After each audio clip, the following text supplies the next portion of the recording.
This is 7 National News making headlines. Ruler of Dubai wins Prince of Wales stakes. UAE invests 22 million dirhams on ICT sector. And a rare total eclipse witnessed around the world.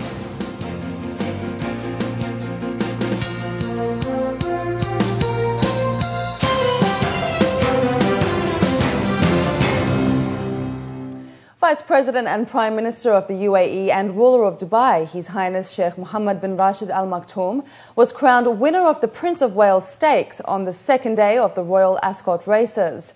The Royal Ascot, one of Europe's most famous race meetings, was graced by Her Majesty Queen Elizabeth II of Britain, His Highness Sheikh Hamdan bin Mohammed bin Rashid Al Maktoum, Crown Prince of Dubai, His Highness Sheikh Hamdan bin Rashid Al Maktoum, Deputy Ruler of Dubai and UAE Minister of Finance, and Her Royal Highness Princess Haya bint Al Hussein, wife of Sheikh Mohammed.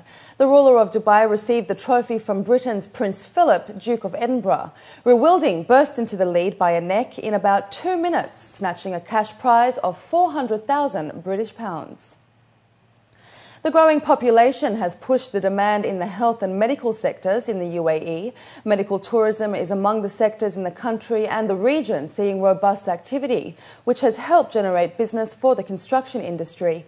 However, industry experts say there are still challenges that need to be addressed to support the demand, as well as maintain the quality of care that customers and patients seek. Khadija Salih has this report.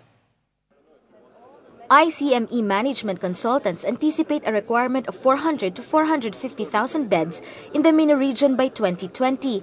They estimate that 120 to 140 hospitals are planned for construction with a total of 30,000 beds. This demand, according to them, is based on the growing population. The UAE in particular is said to have a huge potential in meeting this demand and becoming a medical hub. The first thing should be to address all the population in the UAE, the local national population, also as the expatriates population, but also attract the GCC countries. Dubai, Abu Dhabi, the whole UAE can be a hub for a high-level standard of care for the whole GCC countries. And I think there Dubai and Abu Dhabi can take a lead. According to industry experts, this demand also fuels other industries and is in fact lending stability to the construction market in the region. Most of the governments here in the region in the Middle East are focusing on healthcare and education now because the population needs that, and all of the events that are happening now are supporting these industries to growth. So governments want to invest in these two industries. That's why you see these hospitals coming everywhere, and we are now in charge of a couple of projects here. We are doing the Saudi-German hospital project in Dubai, which is more than $140 million project. However, while growth is indeed good for business, experts say there is a need for the health and medical sectors to ensure the quality of care. While it is important to have facilities offering the best in technology and infrastructure, there is an even greater need for the UAE to look at its human resource and improving the level of professionalism, knowledge, and experience currently available. So you need more manpower in terms of clinically qualified manpower with the right skill set to monitor each area of work. So the right skill set has to be applied in the right area. For example, if your nurses are doing more of admin job, you're neglecting what the nurses are supposed to be doing. They're moving away from their core responsibility. The UAE has one of the most developed and technology-advanced healthcare facilities and systems. However, there is still a lot of room for growth. Industry insiders say if these challenges are properly addressed, the country will take the lead in quality healthcare locally as well as the region. Khadija Salih, 7 National News. The Information and Communication Technology Fund in the UAE announced that it is committing 22 million dirhams of investment and research and development for the country's ICT sector. According to officials, ICT is the driving force behind developed and growing economies worldwide, and this is essential in realizing its goal of becoming a knowledge-based economy. Dr. Isa Al-Bastaki, ICT Fund CEO, says this funding will provide support to related initiatives from companies and educational institutions. It will allow the UAE to attain its vision of Made in the UAE sold globally in the next 5 years. Investments will be made on scholarships, startups and research projects for a self-sustaining ICT sector. One of the requirements of being a knowledge-based economy, we need to produce knowledge. We need to produce knowledge in all senses. We need to produce programs. We need to produce products, either software or hardware, and we need to make sure that we are competing with the world. That means whatever we build, we need to sell it globally. And if we can sell it globally, then we are at a stage that now we can say we have started to be a knowledge-based economy. An investment of 58 million dirhams on education is forecast for this year. At present, ICT Fund is already sponsoring the studies of more than 100 Emiratis locally and abroad. Another 100 is being assessed.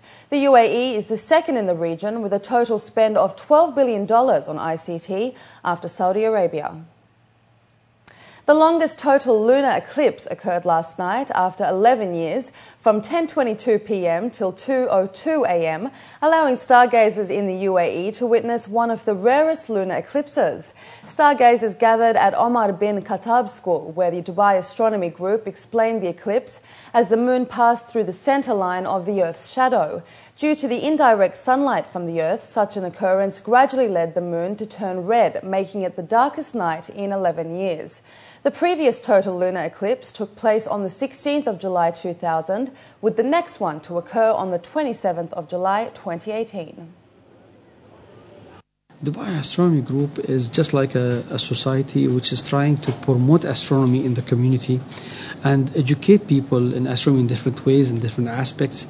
Not only local community but also the world. Dubai Astronomy Group is dedicated to astronomy because we believe that astronomy is the right tool to glue all our differences, forget about it, and become unified under one umbrella. Experts stress that rare occurrences such as last night's eclipse can further educate the public on topics of the universe. To this end, the Dubai Astronomy Group has set up the Islamic Crescent Project to guide moon sighters in the region on how to better understand the moon's crescent during the holy month of Ramadan. And the rare total eclipse was witnessed not just in the UAE but across the globe. Stargazers in the Philippines trooped to an observatory to watch an unusually long lunar eclipse in the early hours of this morning. Astronomy lovers and members of the University of the Philippines Astronomical Society stayed up for most of the night to witness the rare occurrence. Meanwhile, Sydney-siders braved the cold and sometimes rainy early hours of Thursday to see the phenomenon. The rain clouds covered the moon as it reached the darkest phase, but the view still impressed onlookers. And in New Delhi, parents and children gathered at the Nehru Planetarium to get a better view of the eclipsed moon. The enthusiasm and excitement was visible on the faces of both young and old as they saw the moon turn crimson red. And the towering ash cloud that continues to spew from a south-central Chilean volcano has made headlines grounding flights across South America and as far away as Australia. But as the thick ash finds its way to the ground, it puts the lives of livestock in peril and has left ranchers with more questions than answers. Heavy winds have taken the majority of the blinding ash over the Andes into neighbouring Argentina, where it has covered the slopes and grasslands where sheep and cattle feed. Additionally, the ash is being washed down the mountainsides, choking the rivers and streams these animals drink from. As the ash continues to fall, ranchers question how they will care for their animals, putting a wrench in the area's economic outlook. They worry if the volcano doesn't let up soon, their herds could begin to drop in numbers. Experts from Chile's National Service of Geology and Mining have said there is no sign the volcano is going to stabilise in the short term. And up next, we have the day's business news, so stay with us.